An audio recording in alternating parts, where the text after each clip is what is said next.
Kapolri Jenderal Listio Sigit Prabowo belak-belakan menceritakan perlakuan kejam Verdi Sambo kepada Brigadir Yosua di TKP pembunuhan. Jenderal Listio Sigit mengatakan Barada Richard Eliezer melihat Yosua sudah terkapar saat ia masuk ke dalam rumah.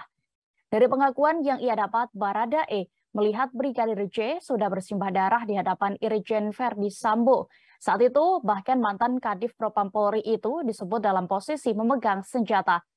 Sigit menuturkan bahwa Verdi Sambo menyerahkan senjata api miliknya kepada Barada E. Setelah itu, Barada E diperintahkan atasannya tersebut untuk ikut menembak Brigadir J yang sudah tidak berdaya. Sigit mengakui pengakuan Barada E memang kerap berubah-ubah saat diperiksa penyidik Polri, sebab Barada E dijanjikan Verdi Sambo bahwa kasus penembakan itu dihentikan penyelidikannya. Namun setelah itu justru Barada E ditetapkan sebagai tersangka hingga akhirnya memilih untuk membongkar kejadian sebenarnya. Setelah menjadi justice kolaborator, Barada E juga meminta tak dipertemukan dengan Verdi Sambo selama pemeriksaan. Akhirnya kasus terbuka dan tersangka baru Bribka Riki Rizal dan sopir pribadi Sambo, Kuat Ma'ruf, ditetapkan sebagai tersangka. Irjen Verdi Sambo dan sang istri, Putri Chandrawati, kemudian juga menyusul menjadi tersangka. Berikut Tribuners, kami tampilkan keterangan dari Kapolri Jenderal Listio Sigit Prabowo. Hambatan-hambatan yang selama ini dirasakan oleh penyidik mulai berkurang. Penyidikan semakin berjalan lancar dan membuahkan hasil serta titik terang.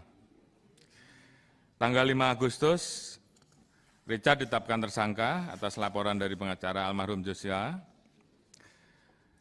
Yang bersangkutan saat itu menyampaikan perubahan terkait dengan pengakuan sebelumnya. Saat itu, Saudara Richard menyampaikan bahwa melihat almarhum Joshua terkapar, bersimbah darah, Saudara FS berdiri di depan dan memegang senjata lalu diserahkan pada Saudara Richard.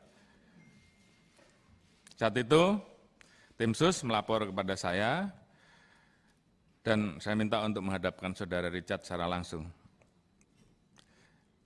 Kita tanyakan kenapa yang bersangkutan merubah.